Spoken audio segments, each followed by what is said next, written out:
What's up, everyone? My name's Corey Foster. With me today I have Drew Shishley, and today we're going to give you our review for Captain America Civil War. The first couple minutes we'll try and keep it mostly spoiler-free. So on that note, what are your general opinions of the movie? I liked it a lot. I think it's easily one of Marvel's best movies. It's just generally solid all around. Yeah. I'm with you. I think it's, without a doubt, one of their top three movies. I don't know if I would put it above Guardians or The Winter Soldier, but I think it's definitely on par with those. I think that I loved the portrayal of the characters we got in this movie. I think this is the best portrayal, especially of Captain America, in the first probably 10 minutes of just his fighting style and all of the characters' fighting styles. Yeah, I think it showed off the fighting styles really well. Just all the fight scenes had, I mean, you could actually tell what was going on in most of them. Yeah. And I also said on my Twitter, you guys can follow me there if you want to see what I'm up to, but I said on my Twitter that for even characters like Black Widow and Falcon, they did a good job with those characters even. Those characters are typically characters that a lot of people don't really care about. Yeah, they're just more of a side character in the Marvel Cinematic Universe. Right. And I thought they did a really good job with even the characters like that. Overall, though, liked it a lot. What did you think of the pacing of the movie? I liked it. I think it was well done. It was just, I don't know, it's 2 hours and 25 minutes, I think. And I could feel that was long, but I still enjoyed it. A lot of people have an issue with the third act. A lot of people think it slows down a little too much. It almost does in some spots, but I think it carries itself well. Yeah. I think you can tell that it slows down, but I don't think it detracts from the quality of the movie either, really. No, yeah, that's what I mean. There's other movies that slow down in parts and it really detracts from the experience. It's an obvious break in momentum. But I didn't get the sense of that here. So I guess we can go into spoiler mode now. Zemo is a character from the comics, and they changed him up quite a bit for this movie. He's the villain. Crossbones starts out as the villain the first 15 or 20 minutes. What did you think of Crossbones opening it? And then what did you think of Zemo? Because he's a point of contention for a lot of people. With Crossbones, how they handled him, I think it was a good way to handle him, I guess, how they killed him off so early. And, to be able to have him in the movie still and then still do everything else. Yeah. Because, isn't he supposed to be a bigger villain? Yeah, I mean, he's supposed to have kind of a bigger role in the comics. That's what I thought. Yeah. I mean, Zemo was fine for me, but, I don't know the comics how, with Zemo. Well, just let's base it off of this movie, just because, they changed not only his character, but most of the Civil War storyline for this movie. Yeah. But there's a lot of people that, think this is one of Marvel's best villains, and then there's some that think this is another paperweight. His character seems like a catalyst for me for the actual plot. Definitely. Almost. And it makes sense for him to be doing these things and stuff, because he's so upset about Sokovia and his family and things like that. But he almost seems just almost like a weak villain, because he's just a dude that's literally getting the Avengers to fight each other. Yeah. In the movie, at least. And I think that's part of people's problems, is he's kind of just seen as a catalyst rather than the main focal point of the movie. But I think there's a lot of people saying online, well, that he's one of the best villains because he actually won. He did what he set out to achieve. What he wanted to do. And I kind of agree more with those people. I get that, but then it's just like, I don't know. He's a different type of villain with that. And because he's not actually the one fighting them. Did you like the fact that he's more of a personal, I guess, tight-knit type of villain, or do you prefer like the grander Thanos, Loki, these people that have like much larger ideas than just, oh, let's tear these guys apart? Well, see, like with tearing them apart, like his idea to me was like he was going, like everything about that they were doing, he was going to stop that, and that was his goal. And I mean, I guess it is like pretty tight knit of a goal, but I feel like it could have like a grand result if it actually happens. And yeah.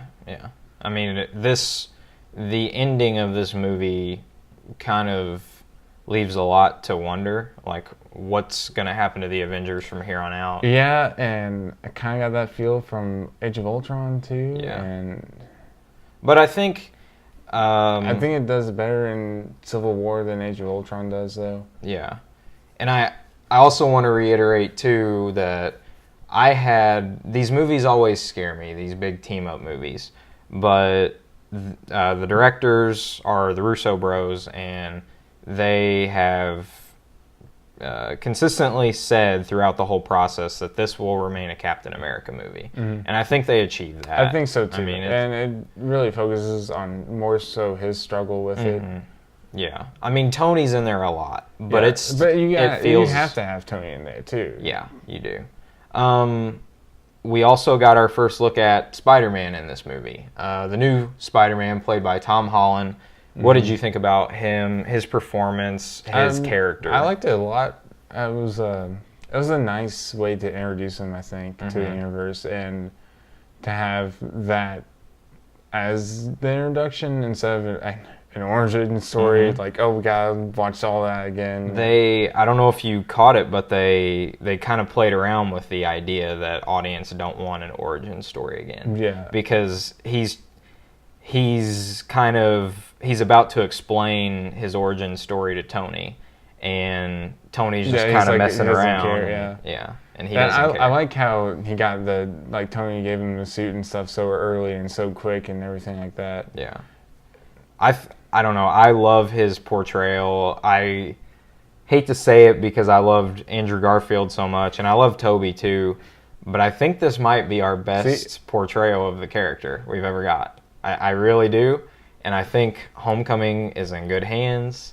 I'm excited to see what they do, but I mean, I thought you would say that. Even before he was cast, I thought you would say that he'd be one of the better Spider-Mans. Yep, I loved him. I mean, I loved his character, and he does a great portrayal, really. Yeah. And he really captures Peter Parker and Spider-Man. I love Tom Holland and Chadwick Boseman. I mean, I thought a great role, and I like how they introduced Black Panther too, and just like he's just going he's already Black Panther and everything. Yeah, that was cool. Yeah. I mean, have they said if the solo Black Panther film is going to be? It's not an origin, is it, or is it?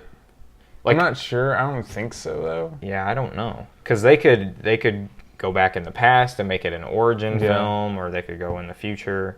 I think they'll go in the future though, with the mid-credit ending there. Right.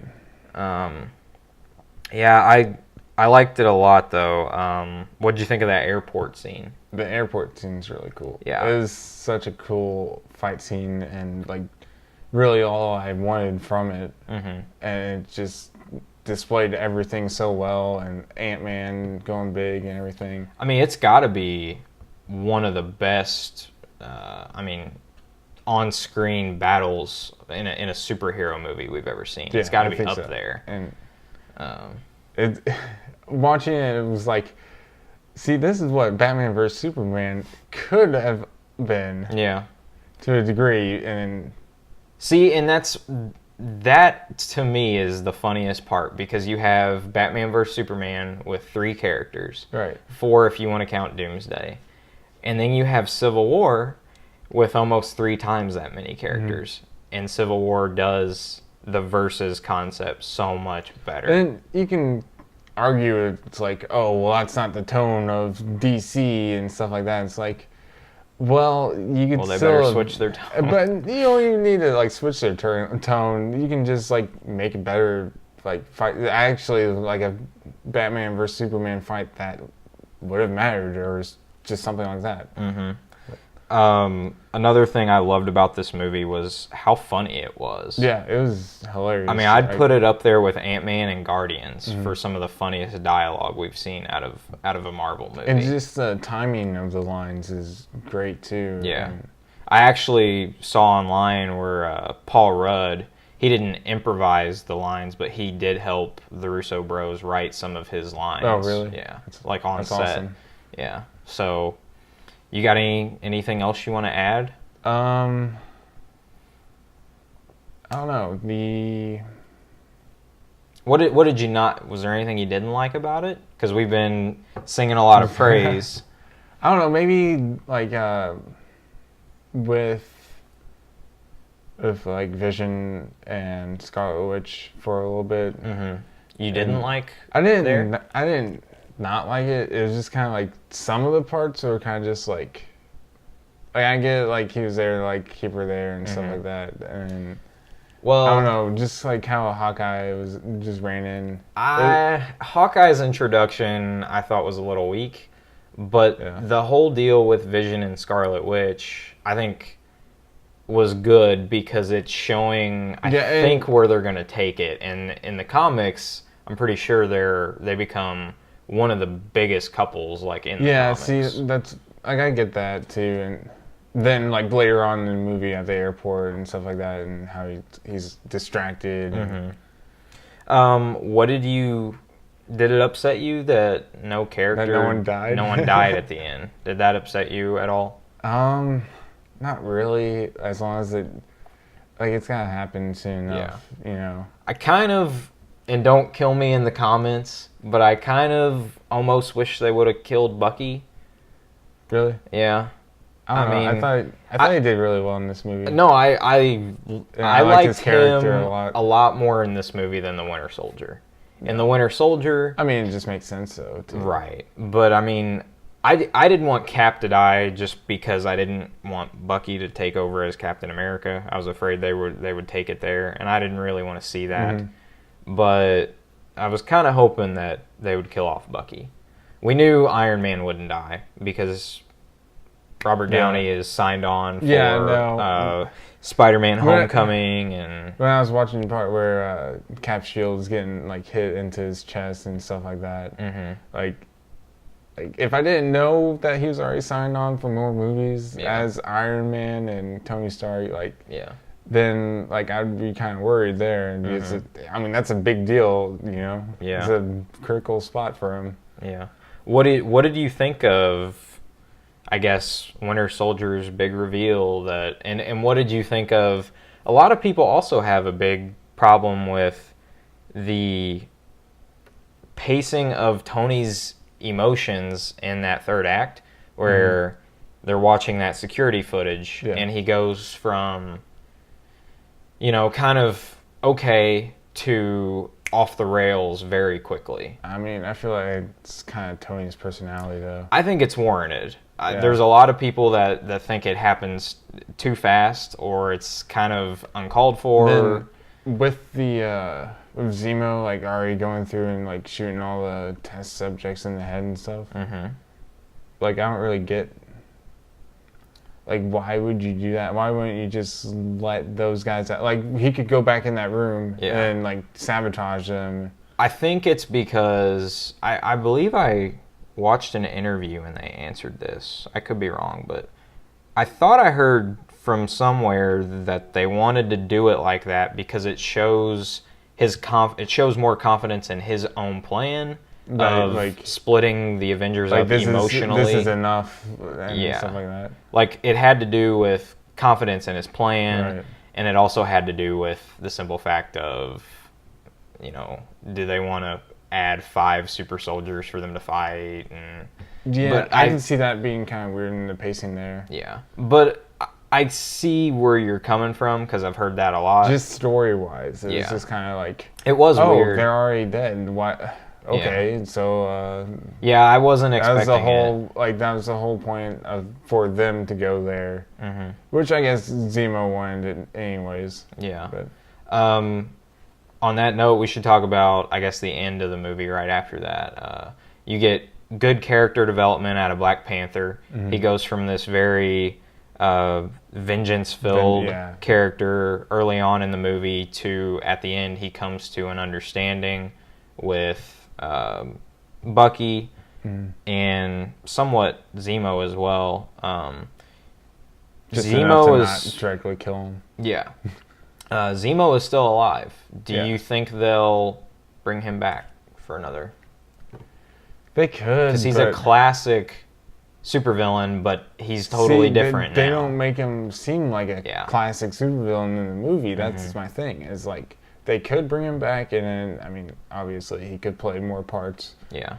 But then, like, he's just a guy, Yeah. And how would they bring him back if they're, like, actively taking him to one of those, like, super, like, lockdown custodies and everything? I think the only way he'll come back is if he teams up with someone else down the road. Yeah. Like, I could see him teaming up with, like, a Loki. Or maybe even a Thanos. Like, maybe Thanos will call him up and say, hey, what can you do for me? Hey, Zemo, you want to break him up again? Yeah. Well, I mean, do you have anything else to add? That's all I got. Well, we loved it, guys. Go see it if you haven't. It's the best Civil War movie of this year, so go see it, enjoy it. But that's been our review. Thank you so much for watching, and we'll see you guys next time.